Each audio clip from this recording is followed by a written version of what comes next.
Je pense que quand la majorité des Africains seront alphabétisés, ça va faire très très mal un jour.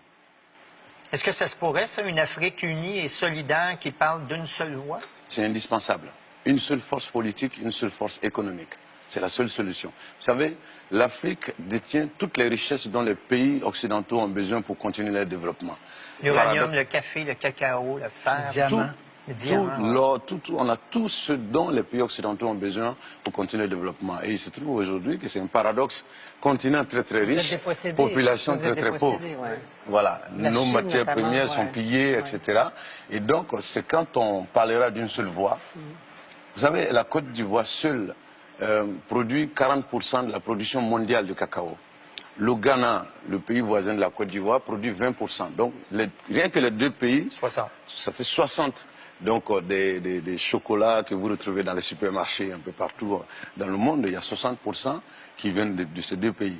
Et donc, nous avons tout. Il suffit simplement qu'on parle d'une seule voix. On va simplement imposer nos conditions aux pays occidentaux qui vont payer nos matières premières au prix réel. Parce que quand la France fabrique des voitures, c'est la France qui fixe les prix. Mais quand la France veut acheter notre café ou notre coton, c'est encore la France qui fixe les prix.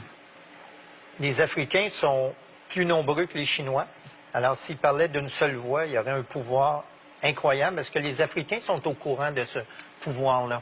C'est le manque d'éducation qui fait qu'ils ne sont pas au courant de ça. Les gens ne sont pas informés. Nous sommes aujourd'hui 1 milliard de population. En 2050, nous serons 2 milliards. C'est pourquoi je mets l'accent sur l'éducation. Il faut réveiller les populations. Et puis, bon, une fois, les gens vont se rendre compte que nous avons les mêmes intérêts. Parce que des gens qui habitent dans un quartier populaire d'Abidjan ou du Congo, Brazzaville, même s'ils sont de différentes ethnies, différentes religions, quand ils sont malades, ils vont dans les mêmes hôpitaux pourris. Leurs enfants vont dans les mêmes écoles pourries.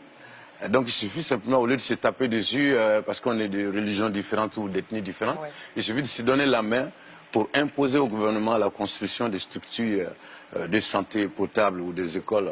Voilà. Je vous cite. Les Africains du monde entier, peu importe où ils vivent ou depuis combien de temps, ils ne seront jamais blancs. C'est pour ça qu'ils doivent rester tournés vers l'Afrique. Même s'ils ne reviennent pas physiquement, j'aimerais qu'ils reviennent spirituellement.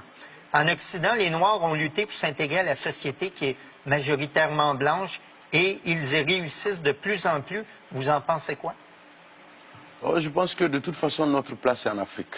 Si les gens partent de l'Afrique, qu'est-ce qui viendra changer les choses à notre place? Moi, je pense que notre place, c'est en Afrique.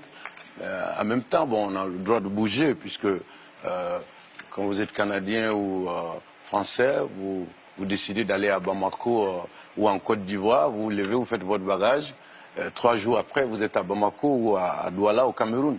Et ça, c'est pratiquement impossible pour un Africain. Donc nous avons le droit de bouger, mais notre place, c'est en Afrique. C'est nous qui devons changer les choses en Afrique. Personne ne viendra le faire à notre place. Vous n'êtes pas maître chez vous encore? On n'est pas maître chez nous parce qu'on est désunis. On est désunis.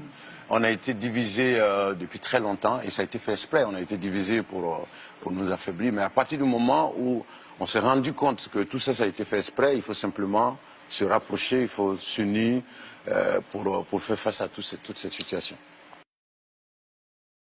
Je pense que quand la majorité des Africains seront alphabétisés, ça va faire très très mal un jour.